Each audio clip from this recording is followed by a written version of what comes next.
Meet Patrick Bateman. He is rich. He is handsome. He works on Wall Street. He looks like a perfect man. But behind his calm face, something is very wrong. Every morning, Patrick follows the same routine. He showers. He scrubs. He puts on cream after cream. Every step is like a surgery, he says. He does not do this to feel healthy. He does this because he is afraid. Afraid that under all this skin, there is nothing inside. By day, Patrick works as a stockbroker at a company called Pierce & Pierce. But almost nobody actually works. They go to fancy lunches. They talk about restaurants. They compare watches, suits, and haircuts. Patrick lives in a small, shiny world. A world built on brand names, reservations, and rules nobody says out loud. Then comes one of the most famous scenes in the movie. The men take out their business cards. Each card is almost the same. White, simple, boring. But to these men, every tiny detail matters. One man shows his new card. The color is bone. The font is Celian Rail. Everyone nods. Impressive. Then another coworker pulls out his card. Pale, elegant, with a font called Romalian. Patrick looks at it. His smile freezes. His hand starts to sweat. To Patrick, this is not just a card. This card means someone is better than him. This card feels like losing. That night, Patrick walks the streets alone. He sees a homeless man asking for money. Patrick does not give him money. Instead, he mocks him. He tells the man he is lazy, worthless. Then he speaks calmly about murder, like it's just small talk. This is the first time we see the real Patrick. Calm on the outside, empty on the inside, dangerous underneath. At a Christmas party, something strange happens. A coworker named Paul Allen, a man with the perfect business card, walks up to Patrick. But Paul doesn't call him Patrick. He calls him Marcus. He thinks Patrick is a totally different coworker. Patrick smiles and says nothing. He lets Paul believe the wrong name. This small lie will become very important later. Patrick invites Paul Allen back to his apartment. While Paul sits down, Patrick starts talking, and talking, and talking, about a band called Huey Lewis and the News, about their music, their meaning, their popularity. Paul isn't really listening. He's drunk, relaxed. He has no idea what's coming. While he talks, Patrick quietly puts down newspaper on the floor. He puts on a clear plastic raincoat. Then, in the middle of his music speech, Patrick picks up an axe, and he attacks. It is sudden. It is brutal. When it's over, Patrick stands in his apartment, covered in blood, breathing hard, and somehow, still talking about his dinner plans. Now Patrick has a big problem. A dead body. So he becomes an actor. He puts on Paul Allen's coat. He packs Paul Allen's suitcase. He pretends Paul Allen is still alive, just away, somewhere. He tells people Paul went to London for work. He even calls Paul's apartment and leaves messages, as if checking on him. At the office, Patrick acts worried about his missing friend. On the outside, he looks like a caring coworker. On the inside,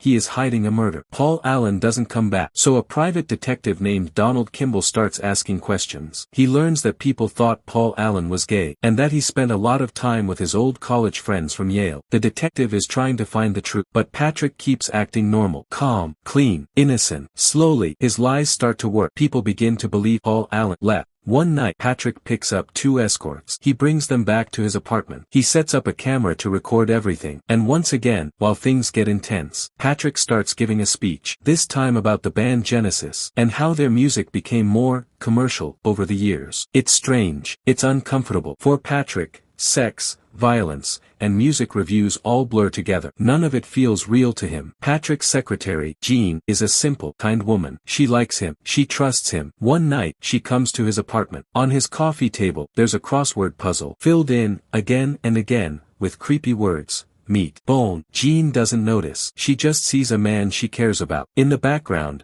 Patrick's fiancée leaves a voicemail message. For the first time, Patrick feels something he can't control. Guilt, confusion, maybe even a tiny piece of real feeling. But it doesn't save him. It actually pushes him further over the edge. After this, Patrick completely loses control. He kills a woman near an ATM machine, almost without thinking. Just because a stray cat is nearby, the police show up. A wild shootout begins in the streets. Patrick, in the middle of chaos, calmly shoots a police car's gas tank. It explodes into fire. By now, Patrick isn't hiding anymore. He is falling apart completely. That night, alone and shaking, Patrick calls his lawyer's voicemail. He confesses everything, every murder, every victim, every detail. He admits he is a killer. He expects this to be the end. He expects police, prison, punishment. The next morning, Patrick goes back to Paul Allen's apartment to deal with the bodies. But when he steps inside, everything is different. The apartment is empty, freshly painted, for sale. A real estate agent stands there, smiling politely. Patrick asks about Paul Allen. The agent looks at him calmly and says, "There's no Paul Allen here. There never was. No blood, no bodies, no evidence, nothing." Confused and panicking, Patrick finds his lawyer, Harold Carnes, at a bar. But Carnes just laughs. He thinks Patrick's confession was a joke, a really funny one. Then Carnes says something that breaks Patrick completely. "I had dinner with Paul Allen in London, twice. Just 10 days ago." Paul Allen is alive. Or is Patrick's mind so broken he can't even tell what's real anymore? Later, Patrick sits in a crowded bar. People laugh and drink around him. A TV plays quietly in the background. Patrick stares ahead, blank. He says, in his mind, this confession has meant nothing. No one is coming for him. No one will ever know what he's done, or if he's done anything at all. The camera stays on his eyes. Empty, searching, lost. The door he walked through says, "This is not an exit." And the movie recap ends here. See you in the next recap video.